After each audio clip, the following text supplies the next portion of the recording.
Example number 3, इसमें हम सीखने वाले हैं L इक्वल आर थीटा। अब ये बताओ L क्या होता है, तो दिख रहा होगा आपको, यहां से लेकर यहां तक मैंने ग्रीन कलर से कर रखा है ना। ये हमारा L है, ठीक है। इसे हम आर्क बोलते हैं, क्या बोलते हैं, आर्क, ARC। इसके बाद R क्या है हमारा, R हमारा रेडियस है, ये वाला रेडियस, ठीक है। और थीटा क्या है, ये वाला एंगल थीटा है। ओके, तो आपको समझ में आ गया होगा कि L equal R into theta.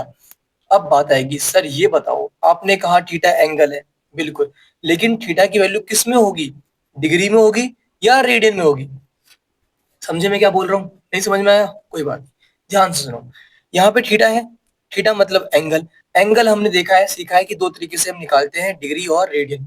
तो ये डिग्री में है कि रेडियन में, तो यहाँ पे लिख रखा है मैंने ऑलवेज इन रेडियन। तो ये थीटा ना हमेशा आपका रेडियन में होना चाहिए। अगर डिग्री में गिवन है तो आप बड़े आराम से इसे रेडियन में चेंज करोगे, हमेशा करना होगा, ठीक है। अब हमें क्वेश्चन में क्या गिवन है, एल की वैल्यू गिवन है 37.5। क्वेश्चन को पढ़ो एक बार। हमें क्वेश्चन में गिवन है कि जो हमारा आर्क है वो हमारा 37.4 है, ठीक है। उसके बाद हमें क्वेश्चन में गिवन है कि जो सेंटर पे एंगल बन रहा है वो 60 बन रहा है, बिल्कुल 60 बन रहा है, हमने लिख रखा है।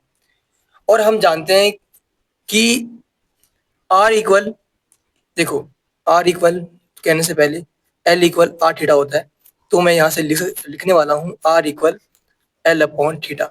हमें क्वेश्चन में रेडियस की वैल्यू फाइंड करनी है। अब बात आती है कि सर आपने बताया कि थीटा की वैल्यू हमेशा रेडियन में होनी चाहिए, बिल्कुल।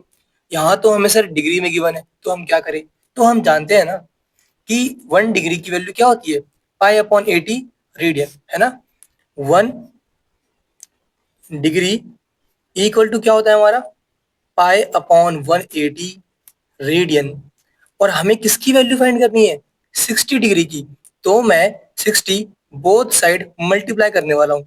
तो 60 into 1, 60 degree equal to 60 multiply करो इस साइड भी, 60 इंटू यहाँ पे क्या क्या लिखा हुआ है, पाई अपॉन 180 रेडियन। तो 60 से 180 कैंसिल हो गया, है ना, जीरो जीरो कैंसिल हो गया, 6 से 18 3। तो आपको क्या मिल रहा है यहाँ पे, पाई अपॉन 3 रेडियन बच रहा है। ओके, तो मतलब क्या हुआ इसका, इसका मतलब सिंपल सा है कि 60 डिग्री की वैल्यू जो है हमारे पास वो है पाई अपॉन 3 रेडियन। ओके, ये बात समझ में आ चुकी है। हमने रेडियन में चेंज कर दिया, क्यों किया, क्योंकि हमें पता है फॉर्मूले में पुट करने के लिए आपको थीटा की वैल्यू रेडियन में ही लेनी पड़ेगी। अब हम जानते हैं कि आर की वैल्यू क्या है, एल अपॉन थीटा। एल हमारा क्या है, 37.4, तो यहाँ पे 37.4 मैंने लिख दिया, अपॉन थीटा की वैल्यू क्या है, पाई अपॉन 3, तो यहाँ पे पाई अपॉन 3 पुट कर दो। ओके, अब मुझे बताओ कि पाई की वैल्यू क्या होती है, तो आप बोलोगे सर 22/7, इसमें पुट करना होगा, ठीक है। पाई की वैल्यू आपको पुट करनी होगी, तभी रेडियस मिलेगा आपको। तो 37.4 डिवाइड में पाई की वैल्यू 22, डिवाइड में 7 आएगा जो कि ऊपर मल्टीप्लाई हो जाएगा, और डिवाइड में 3 भी था, डिवाइड में है तो ऊपर जाके मल्टीप्लाई हो जाएगा। तो ये वैल्यू मिल रही है हमें, ठीक है। अब आपको करना क्या है, इसे सॉल्व करना है। 37.4 इंटू 7 इंटू 3 करो, फिर डिवाइड में 22 करो, तो जो वैल्यू है वो मिलेगी आपको 35.7, ठीक है। और सब कुछ सेंटीमीटर में गिवन है, तो सेंटीमीटर में मिलेगा। ये हमारा आंसर आ चुका है।